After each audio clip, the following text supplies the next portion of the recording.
नमस्ते सभी को हेलो। नेत्रा के मार्च एडिशन में आपका स्वागत है। जब भी मैं ये इंट्रो लिखने बैठती हूँ, कुछ न कुछ नया हो ही जाता है, चाहे वो मार्केट में हो, इकोनॉमी में हो या फिर ग्लोबल लेवल पर।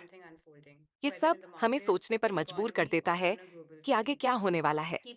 शायद ये हमारी नेचर ही है, हर चीज के पीछे कोई लॉजिक ढूंढना, फिर चाहे सब नॉर्मल ही क्यों ना लग रहा हो। लेकिन हाल ही में ये नॉर्मल वाला एहसास थोड़ा टूटने लगा है। हम नेत्रा में डिस्टर्ब्ड पीस पर बात कर रहे थे और अब ऐसा लग रहा है कि वो पीस पूरी तरह खत्म हो गई है। जो टेंशन पिछले कुछ महीनों से बिल्ड हो रही थी, वो अब कुछ सेक्टर्स में थोड़ा कम हो रही है, लेकिन ब्रॉडर मार्केट अभी भी सही वैल्यूएशन का वेट कर रहा है। हालांकि हम धीरे धीरे उस डायरेक्शन में बढ़ रहे हैं। इन सब पर डिटेल में बात करने के लिए मैं इसे साहिल को पास कर रही हूँ। थैंक्स। सभी को शुभ संध्या। ये हमारी 46वीं रिपोर्ट है जो हमने महीने की 5 तारीख को लिखी और रिलीज की थी। इसका मकसद सिंपल है, 11 की डेटा पॉइंट्स को कवर करना, ताकि हमें समझ आए कि मार्केट में और हमारे आसपास क्या हो रहा है और हम बेटर डिसीजंस ले सकें। हमेशा ये सवाल रहता है कि हम इस पूरे साइकिल में कहाँ खड़े हैं। फ्यूचर कोई नहीं जानता, ना ही सही से प्रिडिक्ट कर सकता है, लेकिन कम से कम हमें ये अंदाज़ा तो होना चाहिए कि हम किस स्टेज पर हैं। इस बार की रिपोर्ट में भी हमने यही किया है। पिछले कुछ महीनों के डेटा को एनालाइज करके एक पर्सपेक्टिव देने की कोशिश की है। आज हम कुछ की डेटा पॉइंट्स पर डीप डाइव करेंगे। सबसे पहले इस एडिशन का फोकस इंडियन इक्विटी वैल्यूएशन पर है। रिपोर्ट का बड़ा हिस्सा इसी के बारे में है। अलग अलग एंगल से इसे एनालाइज करना और समझना कि अभी हम कहाँ स्टैंड कर रहे हैं। जैसा कि प्रगति ने कहा, अगर आपके पास कोई सवाल है तो उन्हें Q&A सेक्शन में डालें, हम अंत में उन पर चर्चा करेंगे। तो सबसे पहले आइए देखें कि हिस्टोरिकल नंबर्स क्या कह रहे हैं, P/E रेशियो, P/B रेशियो वगैरह, और हमारे खुद के पुराने डेटा से कंपेयर करें कि अभी हम किस पोजीशन में हैं। अगर आप इन चार्ट्स को देखेंगे तो आपको दिखेगा कि निफ्टी इंडेक्स, जो कि लार्ज, लेकिन ध्यान देने वाली बात यह है कि ये नंबर्स थोड़ा ट्रिकी हैं। इस बार जब मैंने ये स्टैट्स रखे तो स्टैंड अलोन और कंसोलिडेटेड डेटा के बीच का फर्क एडजस्ट नहीं किया था। कल एक सवाल आया था कि इन दोनों में फर्क क्या पड़ता है। 2018 से पहले ज्यादातर फाइनेंशियल कंपनियां स्टैंड अलोन डेटा ही रिपोर्ट करती थीं, यानी सिर्फ उनकी अपनी परफॉर्मेंस। लेकिन फिर कंपनियों से कहा गया कि वो कंसोलिडेटेड डेटा भी रिपोर्ट करें, जिसमें उनकी सब्सिडरी कंपनीज का भी हिसाब हो। कोविड के बाद NSE ने भी निफ्टी के लिए कंसोलिडेटेड P/E रेशियो रिपोर्ट करना शुरू कर दिया। जब भी स्टैंड अलोन से कंसोलिडेटेड में शिफ्ट होता है तो P/E रेशियो आमतौर पर थोड़ा कम हो जाता है। अभी जो नंबर 20 दिख रहा है, अगर हम पूरा कंसोलिडेटेड डेटा देखें तो ये एवरेज 18 से 18.5 के करीब होगा। नेत्रा के पुराने एडिशंस में हमने इसे डिटेल में कवर किया है। अब जो 20 का औसत स्क्रीन पर दिख रहा है वो असल में इससे कम होना चाहिए। जब हम स्टैंड अलोन से कंसोलिडेटेड डेटा पर जाते हैं तो कुल संख्या नीचे आ जाती है। यही कारण है कि जो औसत हम अभी देख रहे हैं वो इस बदलाव को पूरी तरह से दर्शाता नहीं है। यही बात प्राइस टू बुक मल्टीपल पर भी लागू होती है। मैं एक और महत्वपूर्ण पॉइंट दिखाना चाहता था, इसीलिए मैंने यहाँ एक लाइन ड्रॉ की है और P/E रेशियो को जूम इन कर रहा हूँ। अगर हम चार्ट को देखें, ये स्टैंड अलोन P/E रेशियो है, तो हम देख सकते हैं कि 2007-8 के बुल मार्केट में ये 25-26 गुना तक पहुंच चुका था, जो एक बहुत बड़ा टॉप था। उस साल मार्केट ने जबरदस्त रिटर्न दिया था और फिर बड़ी गिरावट आई थी। 2013 तक ये घटकर 15 गुना से भी नीचे चला गया था। उसके बाद धीरे धीरे ये फिर बढ़ने लगा। अगर आप कोविड के बाद की ट्रेंड लाइन देखें तो ये ऊपर की ओर जाती है, क्योंकि उस वक्त इनकम पूरी तरह से नदारद थी, जिससे रेशियो ऊपर चला गया। ये 10 साल की अवधि औसत को थोड़ा मिसलीडिंग बना देती है। अगर इन विसंगतियों को हटाया जाए तो भारतीय मार्केट के लिए वास्तविक एवरेज इससे कम होगा। जब लोग कहते हैं कि हम 5 साल या 10 साल के औसत से नीचे हैं, जो कि इस वक्त 20 से नीचे है, तो हमें इसे सतही रूप से नहीं लेना चाहिए, क्योंकि ये औसत 2 वजहों से ऊपर जा रहे हैं। पहला कारण है कि भारतीय इक्विटीज की फिर से रेटिंग हो रही है। दूसरा, अभी जो डेटा हम देख रहे हैं वो स्टैंड अलोन नंबर है जिसे अब कंसोलिडेटेड डेटा से कंपेयर किया जा रहा है। अगर हम सिर्फ स्टैंड अलोन को कंसोल नंबर के हिसाब से एडजस्ट करें, जो लगभग 200 बेसिस पॉइंट्स कम होता है, तो 20 का औसत करीब 18 होना चाहिए। अब री रेटिंग को हटाना एक बहस का विषय है। कोई कह सकता है कि भारत की रेटिंग स्थायी रूप से बदल गई है, लेकिन कुछ भी स्थायी नहीं होता। अगर ये बदलाव अस्थायी है तो हो सकता है कि हम एक डी रेटिंग साइकिल में चले जाएं, जैसा कि 2008 के बाद हुआ था। अगर ऐसा होता है तो 18 का औसत भी ज्यादा होगा और हमें इसे और 150 बेसिस पॉइंट्स घटाना पड़ेगा, जिससे ये करीब 16-17 पर आ जाएगा। मेरी राय में ये 17 गुना के आसपास होगा, लेकिन ये सिर्फ एक अनुमान है। जब हम औसत वैल्यूएशन देखते हैं तो हमें औसत नंबर हमेशा सही तस्वीर पेश नहीं करते। जैसे एक नदी जिसकी औसत गहराई 4 फीट हो, लेकिन कुछ जगहों पर ये 10 फीट गहरी भी हो सकती है। इसीलिए भले ही आप 6 फीट लंबे हों, इसका मतलब ये नहीं कि आप उसे सुरक्षित पार कर सकते हैं। अब दूसरा बड़ा पॉइंट, हमारा market cap to GDP ratio इस वक्त 116% है। आप देख सकते हैं कि मार्केट के साथ साथ ये भी ऊपर गया है, जबकि हमारा दीर्घकालिक औसत 71% के आसपास है। 2005 से पहले यह औसत इससे भी कम था। इसीलिए अगर हम इन लॉन्ग टर्म नंबर्स को देखें तो शायद 71 से 80% के बीच कहीं सही औसत होगा, लेकिन मौजूदा स्तर अभी भी इससे काफी ऊपर है। एक और महत्वपूर्ण चीज ये है कि हम अन्य उभरते हुए बाजारों ईएम्स की तुलना में हमेशा से ज्यादा प्रीमियम पर थे। अब ये प्रीमियम थोड़ा घटा है क्योंकि चीन जैसे कुछ बाजारों में इनकम रिकवरी शुरू हो गई है, जिससे उनके वैल्यूएशन में सुधार हुआ है। भारत में हालिया कीमतों में गिरावट के चलते अब हमारा वैल्यूएशन उभरते बाजारों के औसत के करीब आ रहा है। हालांकि उभरते बाजारों की तुलना को पूरी तरह से सटीक मानना भी सही नहीं होगा, क्योंकि हर देश की ग्रोथ और इकोनॉमिक स्ट्रक्चर अलग होता है। संक्षेप में अगर हम इस स्लाइड को देखें तो मार्केट में कुछ झाग होता है। अगर आप मार्केट को देखें, एक बहुत बड़ा अप ट्रेंड दिखता है। हमारा लॉन्ग टर्म एवरेज 71 है। 2005 से पहले ये काफी नीचे था।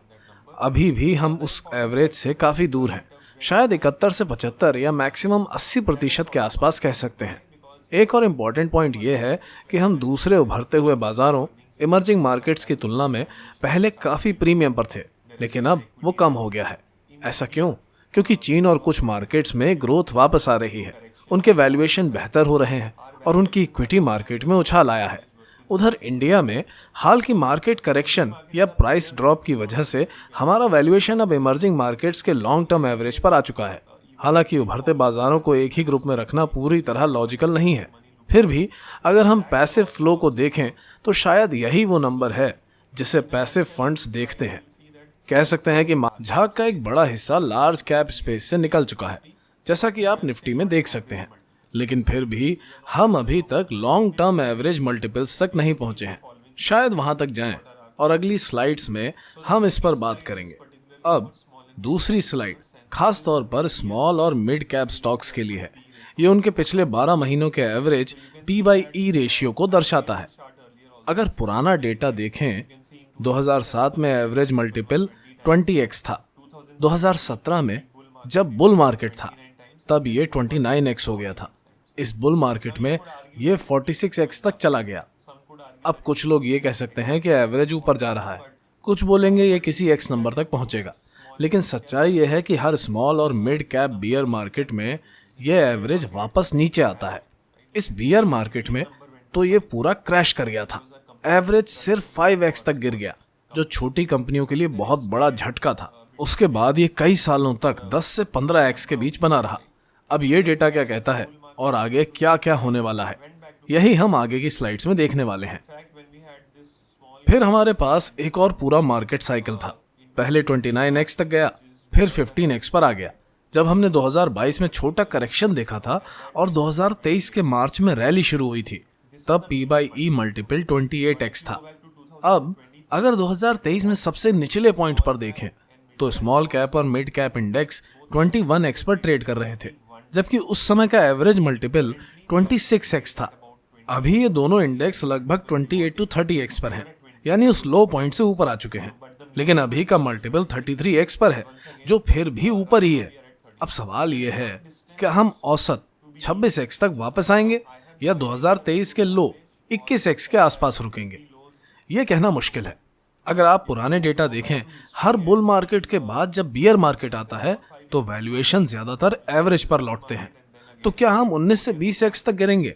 कोई भी पक्के तौर पर नहीं कह सकता। बॉटम लाइन ये है कि स्मॉल और मिड कैप स्पेस में अभी भी सही वैल्यूएशन पर आने में वक्त लगेगा। अभी के लेवल्स बहुत आकर्षक नहीं है। कह सकते हैं कि ये सबसे महंगे पॉइंट 46x के नीचे आ चुके हैं, लेकिन फिर भी 33x पर हैं, जो काफी महंगा है। हाँ, ये चरम स्तरों से नीचे आ गए हैं, लेकिन वो चरम स्तर इतने ज्यादा थे कि करेक्शन के बावजूद अभी भी 2017 के बुल मार्केट मल्टीपल 29x से ऊपर हैं। इन नंबर्स को देखकर सही फैसला लेना आसान नहीं है, लेकिन एक बात तो क्लियर है, स्मॉल और मिड कैप स्टॉक्स के सही वैल्यूएशन तक आने में अभी भी समय लगेगा। अब अगर लंबी अवधि के नजरिए से देखें, जब हमने 8 महीने पहले यही चार्ट बनाया था, तब देखा था कि सिर्फ 1/3 स्टॉक्स बुक वैल्यू के नीचे 3x से नीचे ट्रेड कर रहे हैं। अब तक हमने 25% सुधार देखा है। इसके अलावा 8% और स्टॉक्स अब बुक वैल्यू से 3x के नीचे ट्रेड कर रहे हैं। लेकिन जब हम इतिहास देखें तो आमतौर पर यह मार्केट तब आकर्षक बनता है जब कम से कम आधे स्टॉक्स बुक वैल्यू के 3x से नीचे ट्रेड करने लगते हैं। ये क्यों होता है? क्योंकि कंपनियों की वैल्यूएशन उनकी प्रॉफिटेबिलिटी से जुड़ी होती है, चाहे वो ROE, रिटर्न ऑन इक्विटी हो या इनकम ग्रोथ। ये गणितीय रूप से समझा जा सकता है, लेकिन शेयर बाजार सिर्फ गणित से नहीं चलता। यहाँ इन्वेस्टर्स की भावनाएं भी अहम रोल निभाती हैं। तो जब आधे से ज्यादा स्टॉक सस्ते हो जाते हैं तो वह सही समय होता है निवेश के लिए। अभी हम उस स्तर पर नहीं पहुंचे हैं, यानी स्मॉल और मिड कैप स्पेस में और करेक्शन की जरूरत हो सकती है। अब आगे बढ़ते हैं और देखते हैं कि व्यापक बाजार का मूल्यांकन क्या कहता है। यहाँ 2 चार्ट हैं, काली और लाल पट्टियां। लाल पट्टी दिखाती है कि 24 सितंबर को मार्केट पीक पर था। हमने BSE ऑल कैप इंडेक्स के सभी स्टॉक्स का PE देखा, करीब 1500 प्लस कंपनियां। उस समय 500 कंपनियों का PE 50 प्लस था, और इनमें वो भी शामिल थीं जिनका PE नेगेटिव था। आधे से ज्यादा कंपनियों का PE 40 प्लस था। अब क्या बदला है? PE 40 से घटकर 30 हो गया है। मार्केट का एवरेज PE गिरा है। बहुत सारे स्टॉक्स नीचे आए हैं, जो एक हेल्दी करेक्शन है। इसका मतलब लॉन्ग टर्म इन्वेस्टर्स के लिए अब पहले से ज्यादा अच्छे स्टॉक सस्ते दामों पर उपलब्ध हैं। पहले सिर्फ 210-215 कंपनियां 20x PE से नीचे थीं। हालांकि सिर्फ वैल्यूएशन गिरने से स्टॉक्स खरीदने का पूरा भरोसा नहीं मिलता, लेकिन ये जरूर बताता है कि मार्केट धीरे धीरे सही लेवल पर आ रहा है। अब वैल्यूएशन और इनकम ग्रोथ के बीच तालमेल को समझते हैं। BSE 500 का डेटा 2 चीजें दिखाता है, सेल्स ग्रोथ, ब्लू लाइन, यानी कंपनियों की टॉप लाइन ग्रोथ। दूसरा पैट मार्जिन, यानी कंपनियों का मुनाफा। पैट मार्जिन अभी भी ऑल टाइम हाई के करीब है, लेकिन सेल्स ग्रोथ पहले ही स्लो डाउन हो चुकी है। तो इनकम ग्रोथ कैसे काम करती है? पहला, ज्यादा सेल्स, यानी कंपनियां ज्यादा बेच रही हैं। दूसरा, मार्जिन एक्सपेंशन, यानी कंपनियों का प्रॉफिट मार्जिन बढ़ रहा है। तीसरा, ऑपरेशनल एफिशिएंसी, यानी कंपनियां ज्यादा कुशल हो रही हैं। फिलहाल इस पर फोकस नहीं कर रहे हैं। निष्कर्ष, मार्केट का करेक्शन जारी है, लेकिन अभी स्मॉल मिड कैप पूरी तरह से सही लेवल पर नहीं है। स्टॉक सस्ते जरूर हुए हैं, लेकिन अभी भी थोड़े महंगे हैं। लॉन्ग टर्म इन्वेस्टर्स के लिए बेहतर एंट्री पॉइंट आ सकते हैं। इनकम ग्रोथ का सपोर्ट बना हुआ है, लेकिन सेल्स ग्रोथ कम हो रही है। आगे और करेक्शन संभव है, यानी धैर्य रखना जरूरी है। मार्केट सही लेवल तक पहुंचने में थोड़ा और समय ले सकता है। हम इस पर आगे बात करेंगे, लेकिन अभी ये साफ नहीं दिख रहा है। अगर हम टॉप लाइन देखें तो इसमें गिरावट आई है। पहले हम 15 से 20% की दर से बढ़ रहे थे, लेकिन अब ये सिंगल डिजिट में आ गई है। पैड मार्जिन भी गिरने लगे हैं। फरवरी की रिपोर्ट में हमने दिखाया था कि गैर वित्तीय कंपनियों के पैड मार्जिन में गिरावट शुरू हो गई थी, और अब ये ट्रेंड और साफ दिखने लगा है। अगर किसी कंपनी की सेल्स कम होने लगे तो इसका असर मुनाफे पर भी पड़ता है। मान लीजिए आप पहले साल 100 रुपए की चीज बेच रहे थे, और फिर अगले साल 120 रुपए की, फिर 144 रुपए की। लेकिन फिर अगर ग्रोथ रेट 20% से गिरकर 10% रह जाती है, तो आप सिर्फ इसका सीधा असर प्रॉफिट ग्रोथ पर पड़ता है। यही अभी बाजार में हो रहा है। पिछले 4 तिमाहियों से हमने इस पर चर्चा की थी, और अब ये नंबरों में दिखने लगा है। टॉप लाइन ग्रोथ स्लो हो गई है। मार्जिन पहले ही पीक पर थे और अब गिर रहे हैं। छोटी और मंझली कंपनियों, मिड एंड स्मॉल कैप को लेकर उम्मीद थी कि उनकी ग्रोथ बनी रहेगी, लेकिन अब ये भी धीमी पड़ रही है। बाजार पहले high valuation multiples P/E ratio पर ट्रेड कर रहा था क्योंकि कंपनियां अच्छी ग्रोथ दिखा रही थी। लेकिन अब जब ग्रोथ ही स्लो हो रही है तो इन कंपनियों की वैल्यू को लेकर नए सिरे से सोचना पड़ेगा। अब सवाल उठता है, क्या ग्रोथ फिर से 20% पर जा सकती है? अगर ऐसा होता है तो वैल्यूएशन फिर से ऊपर जाएगा, लेकिन हमें कोई ठोस संकेत नहीं दिख रहे हैं कि बिक्री फिर से 20% की दर से बढ़ेगी। जीडीपी 10% से कम है, महंगाई सिर्फ 3.5% है, एक्सपोर्ट बहुत धीमा है। सर्विस एक्सपोर्ट थोड़ा ठीक है, लेकिन वहां भी ग्रोथ बहुत तेज नहीं है। तो अगर कम ये स्लाइड पिछले 6 महीनों में सबसे अहम है क्योंकि ये बताती है कि बाजार में क्या हो रहा है और क्यों हो रहा है। अगर हम निफ्टी 50 देखें तो 24 सितंबर को ये अपने पीक पर था, करीब 26,200। अब ये 4,000 पॉइंट नीचे आ चुका है, यानी 15% गिरावट। P/E रेशियो पहले 24.8 था, अब 20 के आसपास आ गया है, यानी लगभग 20% की गिरावट। इसी तरह निफ्टी 500 इंडेक्स में भी करेक्शन हुआ है, इंडेक्स 18% गिरा है, P/E 20% गिरा है। कंपनियों की कमाई की ग्रोथ 22% से घटकर 14% रह गई है। तो कुल मिलाकर बाजार एक फेज से गुजर रहा है जहां ग्रोथ और मुनाफा दोनों धीमे हो रहे हैं। इसका असर शेयरों की वैल्यू पर भी दिख रहा है। हम आगे चलकर इस पर बात करेंगे, अभी ये साफ नहीं दिख रहा, लेकिन टॉप लाइन कंपनी की कुल बिक्री में गिरावट आई है। पहले हम 15 से 20% की ग्रोथ पर थे, अब ये सिंगल डिजिट में आ गई है। पैड मार्जिन भी गिर रहा है। अगर आप फरवरी के आंकड़ों को देखें तो हमने दिखाया था कि कैसे गैर वित्तीय नॉन फाइनेंशियल पैड मार्जिन कम होना शुरू हो गया है। कंपनियों के रिजल्ट देखें तो दिखेगा कि कई कंपनियां अब कम मार्जिन रिपोर्ट कर रही हैं। अगर कोई कंपनी बिक्री में गिरावट देख रही है तो इसका मतलब यह है कि पहले जो 100 यूनिट्स बेच रही थी और 20% सालाना ग्रोथ कर रही थी, अब उसकी ग्रोथ घटकर 10% हो गई है। यानी पहले साल 100 रुपये की बिक्री थी, फिर 120, फिर 144, लेकिन अब 20% की जगह 10% बढ़ रही है, तो अगला नंबर 158 होगा। यानी ग्रोथ धीमी हो गई है। और अगर मार्जिन भी घट रहा है तो मुनाफा और ज्यादा प्रभावित होगा।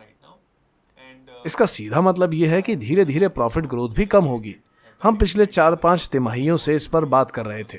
अब ये साफ दिख रहा है कि टॉप लाइन स्लो डाउन हो गई है। मार्जिन अपने पीक उच्चतम स्तर पर थे, लेकिन अब वो भी कम हो रहे हैं। अगर आप मिड और स्मॉल कैप कंपनियों को देखें तो उम्मीद थी कि उनका पैड ग्रोथ तेजी से बढ़ता रहेगा, लेकिन अब वहां भी गिरावट आई है। अब इस पॉइंट पर ध्यान देना जरूरी है। मार्केट पहले हाई वैल्यूएशन मूल्यांकन पर ट्रेड कर रहा था क्योंकि कंपनियां अच्छी ग्रोथ दिखा रही थी, लेकिन अब पिछले 2 क्वार्टर में आए ग्रोथ में गिरावट आई है। पहले से ही सेल्स ग्रोथ और मार्जिन के संकेत मिल रहे थे, लेकिन अब ये साफ दिखने लगा है। अब निवेशकों को एहसास हो रहा है कि अगर कोई कंपनी 25 से 30% की ग्रोथ नहीं दे रही है तो उसके लिए 30, 40, 50 गुना P/E रेशियो देना सही नहीं होगा। तो अब वही एडजस्टमेंट हो रहा है।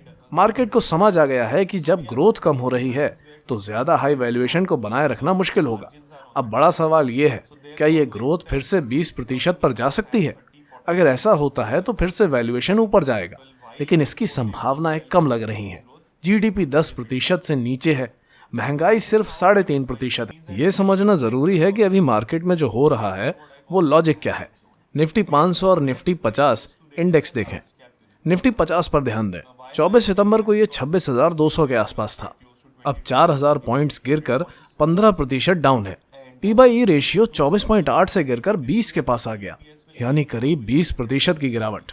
निफ्टी 500 में भी यही ट्रेंड दिख रहा है। इंडेक्स करेक्शन 18%, P/E में 20% की गिरावट और आय वृद्धि में 22% से घटकर 14 से 15% हो गई है। अब सवाल यह है कि आगे ग्रोथ कहां जाएगी।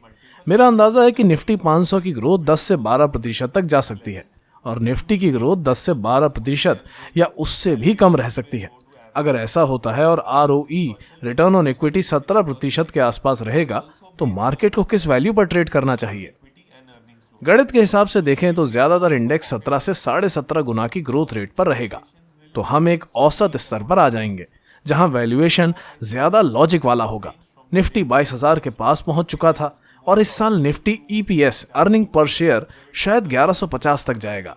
जब भी ये होगा, चाहे जून, सितंबर या दिसंबर में, तब 17 से 17.5 गुना P/E के हिसाब से इंडेक्स 19,500 से 20,500 के बीच होना चाहिए। इसका मतलब है कि हम अब झागदार ओवर वैल्यूड स्तर से हटकर एक औसत वैल्यूएशन के जोन में आ गए हैं। इसीलिए अब हमें अपने कंपैरिजन नजरिए को थोड़ा ढीला करना चाहिए और थोड़ा ज्यादा खुलकर लार्ज कैप में निवेश जारी रखना चाहिए। चाहे स्टेप बाय स्टेप इन्वेस्टमेंट हो, एसटीपी, या सीधे लार्ज कैप में निवेश, दोनों समझदारी भरे फैसले होंगे। अब सवाल यह है कि कब स्टॉक सस्ते होंगे। जब स्टॉक सच में सस्ते होंगे तब अच्छे रिटर्न की संभावना ज्यादा होगी। अगर हम इतिहास देखें तो जब भी कोई बड़ी क्राइसिस आई, जैसे कोविड, यूरोपीय ऋण संकट या डबल बैलेंस शीट की समस्या, तब P/E रेशियो 15 गुना तक गिर गया था। इस तरह के हालात में स्टॉक्स बहुत सस्ते हो जाते हैं और फिर लंबी अवधि में अच्छा रिटर्न देते हैं। वैश्विक वित्तीय संकट में वैल्यूएशन में बड़ी गिरावट आई थी, लेकिन असली सवाल ये है, क्या हम ऐसे संकटों की भविष्यवाणी कर सकते हैं? जवाब है नहीं। हमारे पास कोई तरीका नहीं है जिससे हम पक्के तौर पर कह सकें कि कोई बड़ा आर्थिक संकट कब आएगा। हम बस अंदाजा लगा सकते हैं कि XYZ हो रहा है जो एक संकट पैदा कर सकता है, लेकिन बाजार की याददाश्त हमसे कहीं तेज होती है और इसके पास बहुत मजबूत पूर्वानुमान तंत्र होता है। ऐसा कोई तरीका नहीं जिससे हम पहले से जान सकें कि वैल्यूएशन औसत से भी सस्ता होगा या नहीं। जब भी बाजार औसत स्तर पर पहुंचता है तब हमें अपनी निवेश रणनीति को उसी के हिसाब से एडजस्ट करना चाहिए, यानी हम करने की कोशिश कर रहे हैं। अगर इक्विटी वैल्यूएशन औसत कीमतों पर आता है तो हम अपने सामान्य निवेश स्तर पर लौट सकते हैं। अब अगला सवाल ये है, हमें कब आक्रामक होना चाहिए? जब हमें सस्ते दामों पर बढ़िया स्टॉक्स मिलें तभी। लेकिन सवाल ये है कि क्या हमें ऐसे मौके मिलेंगे? जवाब फिर वही है, हम नहीं जानते। इसका अनुमान लगाने या पहले से जानने का कोई तरीका नहीं है और यही कारण है कि हमेशा एक अतिरिक्त बफर बनाए रखना जरूरी होता है। यही चीज अच्छे निवेशकों को औसत निवेशकों से अलग बनाती है। इस चक्र में भी यही सबसे बड़ा सबक होगा। इसका आपकी जेब पर असर पड़ेगा या नहीं, ये कहना मुश्किल है। लेकिन क्या ये संभव है? हाँ, बिल्कुल संभव है। अगले 3 स्लाइड्स में हम उन पहलुओं की बात करेंगे जहां अभी भी गड़बड़ी बनी हुई है। उदाहरण के लिए स्मॉल कैप शेयरों को देखें। मैं इस डेटा को खास तौर पर दिखाना चाहता था क्योंकि ये बहुत महत्वपूर्ण है। इससे आपको अंदाजा लगेगा कि इस समय हम बाजार चक्र में कहाँ खड़े हैं। हमने सभी सक्रिय स्मॉल कैप फंड्स का AUM लिया है। इसमें सिर्फ स्मॉल कैप फंड्स नहीं है, बल्कि हर वो फंड जो small free float market cap का मतलब वो हिस्सेदारी होती है जो प्रमोटर्स के अलावा बाकी निवेशकों के पास होती है। आमतौर पर स्मॉल कैप कंपनियों में 50 से 55% हिस्सेदारी प्रमोटर्स के पास होती है और बाकी का हिस्सा खुले बाजार में ट्रेड होता है। इस खुले हिस्से में से 20% क्लाइंट्स, रिटेल और संस्थागत निवेशक के पास होता है और बाकी 20% म्यूचुअल फंड्स के पास, यानी कुल 40% हिस्सेदारी डायरेक्ट इन्वेस्टर्स और म्यूचुअल फंड्स के पास होती है। अब पिछले 12 महीनों में इस फ्री फ्लोट का 8.2% हिस्सा केवल सक्रिय स्मॉल कैप फंड्स के जरिए आया है। ये बहुत बड़ी संख्या है, यानी स्मॉल कैप फंड्स में जबरदस्त पैसा लगाया गया है। इतिहास बताता है कि पैसा हमेशा अच्छे रिटर्न्स के पीछे भागता है, ना कि रिटर्न पैदा करता है। ये डेटा भी वही दिखा रहा है। अब सवाल ये उठता है कि क्या ये निवेश लंबे समय तक टिके रहेंगे? फिलहाल बाजार में ये धारणा है कि SIPs और स्मॉल कैप फंड्स का पैसा लंबे समय तक रहेगा, लेकिन इतिहास देखें तो जब ज्यादा महंगे स्टॉक्स में पैसा लगाया जाता है तो इनमें से बड़ा हिस्सा बिना अच्छे रिटर्न्स दिए ही बाहर निकल जाता है। हमारा अनुमान है कि या तो ये प्रवाह धीरे धीरे कम हो जाएंगे और बाजार समेकन कंसोलिडेशन के जरिए इसे समायोजित कर लेगा, या फिर हम जल्द ही भारी आउटफ्लोज देखेंगे। अब ये बात कहने का मतलब ये है कि जब स्मॉल और मिड कैप शेयरों के दाम गिरते हैं तो कई लोग घबराकर अपने शेयर बेच देते हैं, खासकर वो जिन्होंने ऊंचे दामों पर खरीदे थे और जिनकी उम्मीदें पूरी नहीं हुई। यही वजह होती है कि इक्विटी मार्केट में गिरावट आती है। शेयर बाजार में गिरावट धीरे धीरे नहीं होती, बल्कि बहुत तेजी से आती है। मुझे नहीं लगता कि हमने अब तक ऐसी तेज गिरावट देखी है। हो सकता है कि जब ये निवेश धीरे धीरे बराबर हो जाएंगे या फिर अचानक तेजी से निकल जाएंगे, ये अभी साफ नहीं है। इतिहास बताता है कि ज्यादातर मामलों में ये तेजी से ही होता है। यही वजह है कि पहले मैंने जो नंबर दिखाए थे, जिनमें ब्रह्मांड का आधा हिस्सा 3 गुना नीचे चला जाता है या औसत पर वापस आ जाता है, वो सब एक ही समय में सही हो जाएंगे। अभी तक हम वहां नहीं पहुंचे हैं, लेकिन बड़े शेयरों, लार्ज कैप के मामले में हम उस स्थिति के करीब आते दिख रहे हैं। अब एक और चीज तो ध्यान देने वाली है, वो ये कि इस बार बाजार में गिरावट आई है, लेकिन निफ्टी में सिर्फ 15% की गिरावट हुई है। विक्स ऊपर नहीं गया है। अब ये विक्स क्या है? ये एक तरीका है जिससे लोग अंदाजा लगाते हैं कि बाजार कितना अस्थिर होगा। आसान भाषा में ये ऑप्शन ट्रेडिंग का एक मापक है जो दिखाता है कि लोग बाजार के बारे में क्या सोच रहे हैं। ये कोई थ्योरी नहीं है, बल्कि बाजार का असली मूड दिखाता है, इसीलिए इसे गंभीरता से लिया जाता है। अब विक्स इसलिए ऊपर नहीं गया क्योंकि निफ्टी धीरे धीरे गिरा है, एकदम से नहीं। इस बार हमने एक भी दिन ऐसा नहीं देखा जब निफ्टी 5% या उससे ज्यादा गिरा हो। पहले जब बाजार गिरता था तब ऐसा होता था। अब सवाल यह है कि क्या आगे ऐसा हो सकता है? हाँ, हो सकता है। अगर लार्ज कैप शेयरों में बिकवाली बढ़ी तो इंडेक्स गिरेगा और विक्स ऊपर जाएगा। तो ये एक तरह से राहत भरा संकेत लगता है, लेकिन क्या ये जरूरी है? नहीं, क्योंकि हर बार बाजार का रिटर्न अलग हो सकता है। हो सकता है इस बार हम किसी अलग चक्र में हो, लेकिन अगर ऐसा वक्त आता है जब विक्स अचानक बहुत तेजी से बढ़ता है तो ये एक बड़ा संकेत होगा कि बाजार में बहुत डर और घबराहट है। इस समय बहुत से लोग बेचने के मूड में होते हैं। ऐसे में ये एक अच्छा इशारा हो सकता है कि अब इक्विटी में निवेश बढ़ाने का सही मौका है। अभी तक हम उस स्थिति में नहीं पहुंचे हैं, लेकिन बड़े शेयरों की बात करें तो उनके दाम अब ज्यादा महंगे नहीं लग रहे, बल्कि औसत के करीब आ रहे हैं। वहीं स्मॉल और मिड कैप शेयरों में अब भी जोखिम दिख रहा है। अब एक और चीज जो ध्यान देने वाली है वो ये है कि हम बाजार में गिरावट को मापने के लिए एक संकेत देखते हैं। NSE 500 इंडेक्स में जो कंपनियां अपने 52 हफ्तों के सबसे निचले स्तर पर पहुंच जाती थीं। जब भी बाजार में बड़ी गिरावट आती है तो आमतौर पर 200 से ज्यादा कंपनियां अपने एक साल के सबसे निचले स्तर पर पहुंच जाती हैं। इस बार भले ही मिड और स्मॉल कैप शेयरों में गिरावट आई है, लेकिन वो संख्या 200 तक नहीं पहुंची है। ये दिखाता है कि अभी भी गिरावट इतनी भयानक नहीं हुई है जितनी आमतौर पर बड़े सुधारों में होती है। पिछले कई सालों के बुल मार्केट के बाद जब बाजार गिरता है तो आमतौर पर यह संख्या 225 तक जाती है, लेकिन अभी ये सिर्फ 155 पर है। तो इसका मतलब ये है कि अब तक कोई बड़ी कैपिचुलेशन जैसी स्थिति नहीं बनी है। अगर ऐसा होता है तो ये एक साफ संकेत होगा कि अब इक्विटी में निवेश बढ़ाने का सही वक्त आ गया है। अभी तक ऐसा कुछ स्क्रीन पर नहीं दिखा है। इस चक्र में जो भी होगा वही तय करेगा कि बाजार आगे किस दिशा में जाएगा। अभी जो बाजार का चक्र चल रहा है उसकी एक अच्छी बात यह है कि कंपनियों की बैलेंस शीट मजबूत बनी हुई है। इस बार कंपनियों ने अच्छा मुनाफा कमाने के बावजूद ज्यादा कर्ज नहीं लिया, बल्कि उल्टा उन्होंने अपना कर्ज चुकाया है। अगर हम पिछले 5 साल देखें तो कॉरपोरेट कर्ज सिर्फ 1% की दर से बढ़ा है, जबकि आमतौर पर यह दर 17% होती है। कंपनियों की बैलेंस शीट साफ सुथरी और मजबूत है, जिससे आगे का चक्र और बेहतर हो सकता है। जब भी बाजार में रिकवरी होगी तो वही कंपनियां सबसे पहले उभरेंगी जिनकी बैलेंस शीट मजबूत है। एक उदाहरण धातु मेटल कंपनियां हो सकती हैं जिनके पास साफ सुथरी बैलेंस शीट है। इसके अलावा अगर हम कुल कर्ज और संपत्ति के अनुपात को देखें तो यह अभी 19% पर है। मतलब ये कि कंपनियों ने नई संपत्ति बनाने के लिए ज्यादा कर्ज नहीं लिया है, जो एक अच्छी बात है। इससे पहले कोविड से पहले यह आंकड़ा ज्यादा था, तब 1/3 संपत्तियां कर्ज से बनाई जा रही थी, लेकिन अब यह घटकर 19% रह गया है। इसका मतलब यह है कि इस बार बाजार की नींव पहले से ज्यादा मजबूत है और निवेशकों को इसका फायदा मिलेगा। अब सवाल यह है कि बाजार में निवेश का सही मौका कब आएगा। ये आंकड़े हमें ये समझने में मदद करेंगे कि किन कंपनियों और सेक्टरों पर दांव लगाना चाहिए।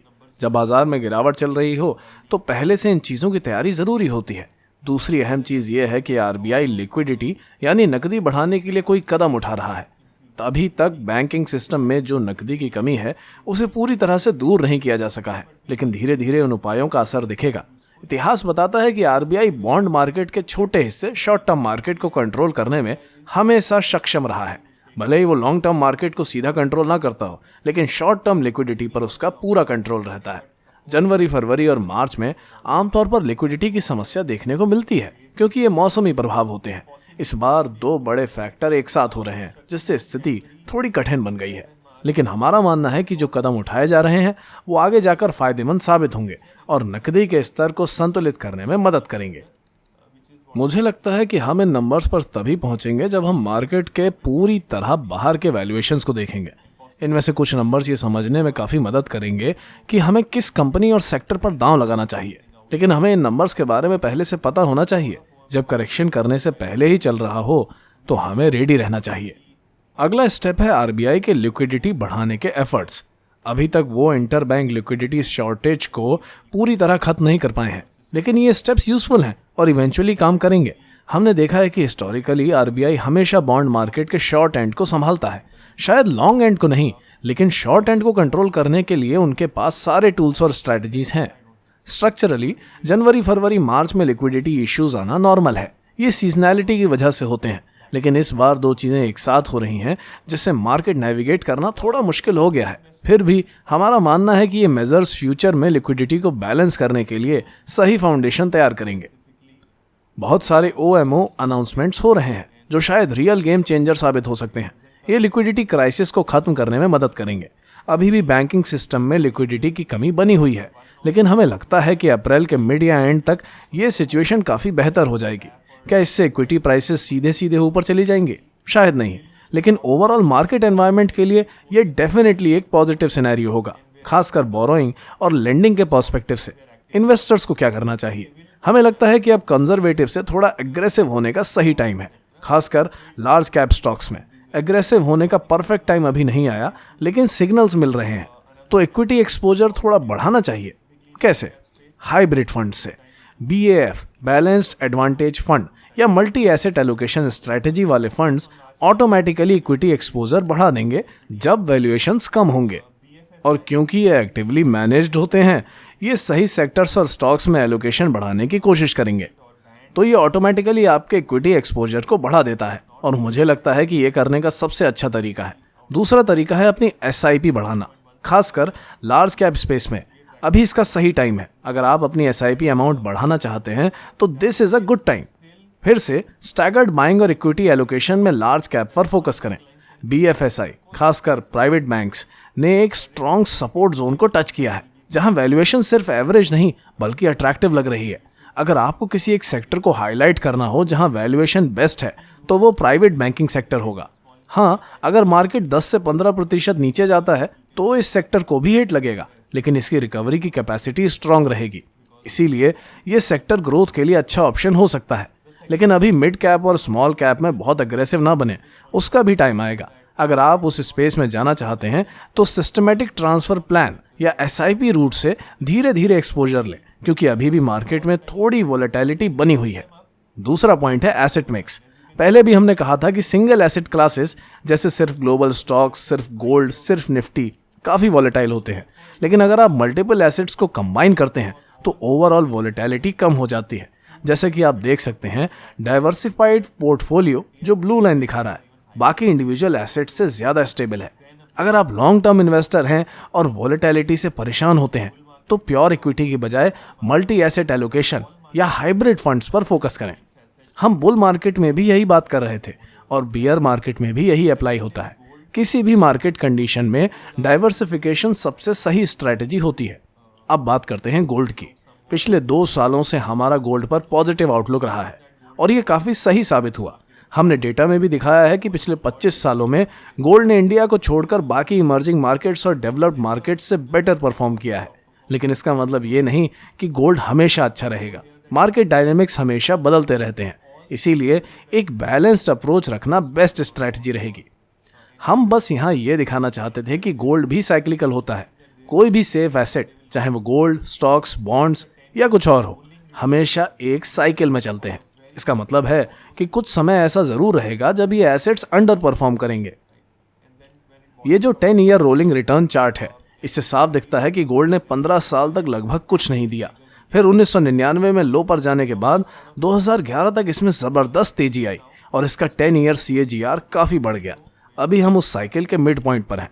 सिर्फ 2 साल पहले जब गोल्ड के रिटर्न्स काफ़ी कम थे, हमने इसे अट्रैक्टिव एसेट कहना शुरू किया और अभी भी ऐसा लगता है कि गोल्ड का बुल मार्केट जारी रहेगा।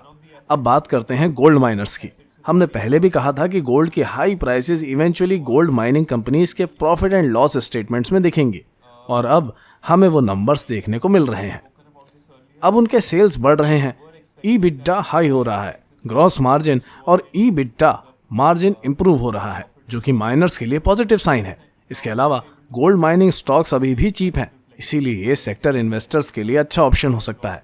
हाँ, ये हाईली वॉलेटाइल सेक्टर है, लेकिन आगे आउट परफॉर्म करने की संभावना ज़्यादा लगती है।